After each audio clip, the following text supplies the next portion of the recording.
Bonjour à tous, je vais vous présenter dans cette vidéo mon devis pédagogique qui est en fait un plan pour un projet de communauté d'apprentissage qui regroupe des enseignants en arts plastiques. Donc, seulement les enseignants spécialistes en arts plastiques. Voici la description de la communauté. Ça va regrouper des enseignants en arts plastiques euh, pour des enseignants au primaire, au secondaire, des classes spéciales, adultes, tout ça c'est mélangé. Originaire de partout au Québec, principalement parce que je veux que les SAE soient conformes, c'est-à-dire qu'ils travaillent tous avec le programme de formation de l'École québécoise. Nous allons tous travailler en collaboration afin de monter, afin de répondre aux objectifs poursuivis que je vais vous présenter tout de suite. Donc, les objectifs poursuivis par la communauté, c'est d'uniformiser et d'améliorer les pratiques pédagogiques. J'ai remarqué qu'il y avait, même dans ma simple région, des grosses différences entre plusieurs écoles ou plusieurs enseignants. Donc, c'est pas tous les enseignants qui vont enseigner de la même façon. Puis, c'est bien correct aussi, simplement pour s'aider à voir qu'est-ce qu'on veut enseigner, comment on veut le faire et tout ça. S'unir et travailler à trouver des solutions pour les coupures, que ce soit dans un manque de budget ou parce qu'on est coincé avec 20 périodes par année pour faire rentrer tout le programme de formation là-dedans. Donc, on va essayer de trouver des solutions pour ça. Diminuer le sentiment d'isolement. Il y a beaucoup de spécialistes qui travaillent seuls, en plus dans 2, 3 écoles différentes pour combler leur 100%. Donc, en étant tous unis dans une communauté d'apprentissage, on pourra briser l'isolement et parler plus avec des collègues. C'est un peu comme un gros bureau de collègues qu'on pourra partager. Un code d'honneur pour la communauté. Euh, D'abord, le respect, c'est comme dans toute chose, le respect entre les gens, dans les propos. Vous avez aussi le respect des droits d'auteur. Si des travaux sont faits par les autres, de respecter, dans le fond, de citer les gens qui ont fait les travaux ou de citer les sources. La participation et le partage, donc on va vous demander de participer au savoir collectif et de partager des expériences ou des ressources que vous avez trouvées. Et une utilisation sensée des ressources, c'est-à-dire de partager d'une part, mais aussi d'utiliser et de l'utiliser convenablement, c'est-à-dire de ne pas tout prendre et tout utiliser sans plus jamais produire de matériel. Bug. Donc, pour la mise en place de la communauté, nous allons devoir faire du recrutement. J'ai pensé passer par l'AQESAP, qui est notre association professionnelle, mais aussi par les groupes Facebook qui existent déjà. Nous allons avoir des rencontres pour fixer des objectifs. Je vais en parler plus longuement plus tard. Et on va faire du partage de ressources pédagogiques. Donc, c'est de mettre en place ça, d'ouvrir un compte, d'expliquer aux membres où aller partager leurs ressources. Et il y aura aussi des forums de discussion qui nous permettront d'élaborer sur certains sujets. Nous allons travailler de concert avec la QESAP, qui est notre association professionnelle, les programmes de formation en cours pour savoir qu'est-ce qui se passe encore, qu'est-ce qui est enseigné encore dans les écoles, qu'est-ce qu'on fait en classe réellement. Et s'il y a des chercheurs ou des recherches qui travaillent sur des sujets qui nous intéressent, ben peut-être de participer à certains sondages ou de faire un témoignage de ce qu'on vit en classe ou de ce qui est vraiment vécu. Pour l'organisation des membres, nous allons avoir besoin d'un administrateur pour le groupe Facebook, d'une personne chargée de l'adhésion ou de l'exclusion des membres et de gestionnaire pour les outils de communication. Je vais vous parler des outils tout à l'heure, mais on va avoir besoin de certaines personnes qui sont responsables pour gérer tout ça. L'échéancier. Donc, j'ai pensé la communauté d'apprentissage sur une durée d'une année scolaire. L'adhésion et le renouvellement au début de l'année scolaire. Des rencontres 4 par année, une au début de chaque étape scolaire, puis une rencontre bilan à la fin de l'année. Et les objectifs auront des échéances variables selon ce qu'on décide en rencontre. Est-ce qu'on veut que ce soit quelque chose qu'on revoit à la prochaine étape? Est-ce que c'est quelque chose qu'on voit seulement sur l'année scolaire au complet? Donc, ça sera variable selon les objectifs qu'on décidera de travailler.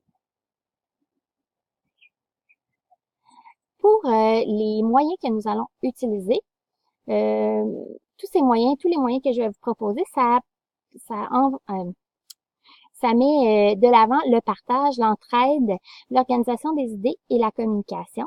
Il y a d'autres outils pédagogiques que vous pourrez utiliser pour créer des ressources ou pour utiliser dans des cadres de projets parce qu'on utilise les projets, on utilise l'éthique dans nos projets d'art médiatique. Mais ça, c'est ce que je vais vous présenter, c'est vraiment les outils qui sont spécifiques à la communauté d'apprentissage. Donc, tout d'abord, Facebook, nous allons créer un groupe fermé qui est dédié aux membres de la communauté d'apprentissage, donc vraiment uniquement des spécialistes. Il y a déjà beaucoup de groupes Facebook qui sont ouverts, qui contiennent des titulaires, des gens qui sont simplement intéressés par les arts, des gens de toutes les avenues. Donc, ce sera un groupe qui est vraiment dédié spécifiquement à des gens qui participent à la communauté d'apprentissage.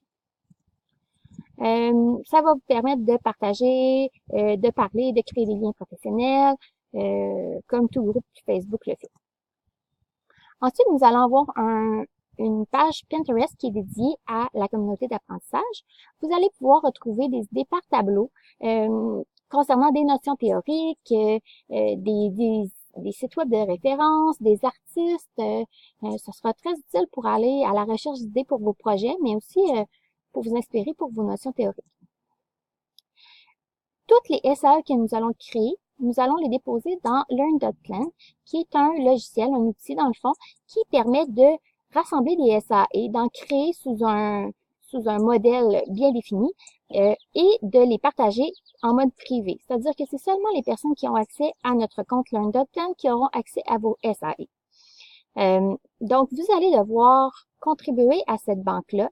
Ce qu'on demande, c'est une contribution minimalement par année. Ça peut être une SAE dans n'importe laquelle des compétences qui touchent les arts plastiques. Donc, une compétence appréciée, une compétence 1, primaire, secondaire, il n'y a rien de vraiment défini.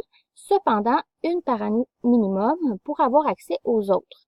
Ça va nous permettre de monter, de contribuer dans le fond au savoir collectif et de monter une base de données qui sera intéressante là, au bout de quelques années. Skype.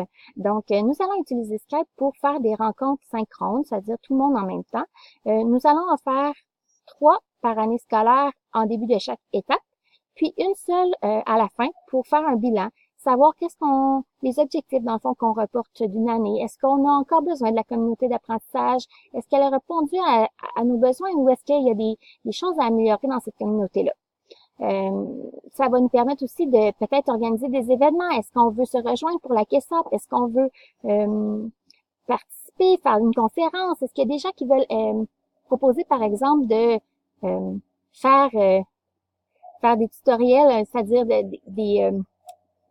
des capsules d'information, par exemple? Voilà. C'est pour se parler tous en même temps, un peu briser l'isolement et vraiment se rencontrer. Donc, Forum Actif, c'est un outil, un site qui permet de créer des forums qui vous demanderont un code d'accès. Donc, c'est fermé. Les autres personnes qui ne font pas partie de la communauté d'apprentissage ne pourront pas aller voir les messages publiés. Donc, j'ai sorti des sujets qui pourraient être proposés, mais ça, c'est possible d'en parler, d'en discuter lors des rencontres. Est-ce qu'il y a d'autres sujets qui seraient nécessaires? Ça sera plus facile de vraiment suivre les discussions sur Forum Actif que sur Facebook parce qu'on pourra aller les rechercher plus facilement par la suite. Ça va être vraiment bien classé par sujet.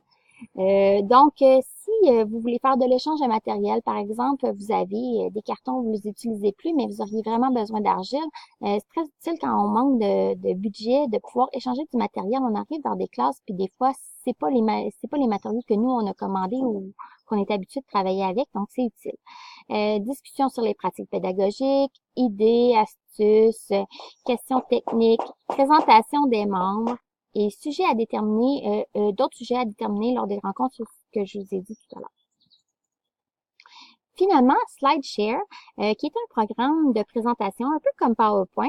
Ce que j'aime de SlideShare, c'est qu'il permet de créer une banque de données sur Internet à laquelle on peut ensuite se référer. Donc, vous pourrez créer des capsules tutoriels sur des outils, du matériel, les étapes d'un projet, par exemple. Toutes ces capsules-là, ces trucs théoriques, vous allez pouvoir les partager avec les autres. Ce sera tout sur le même format. C'est sûr qu'il existe plein d'autres outils pour faire des présentations qui ne proposent pas nécessairement de faire une base de données. Puis, si vous êtes plus à l'aise avec Prezi et Realtime Burn, c'est libre à vous. Mais SlideShare nous permet de faire une base de données. Donc, ce sera une base de données vraiment dédiée à la communauté d'apprentissage. Sinon, vous pourrez créer d'autres à partir de d'autres outils et partager sur les forums, etc.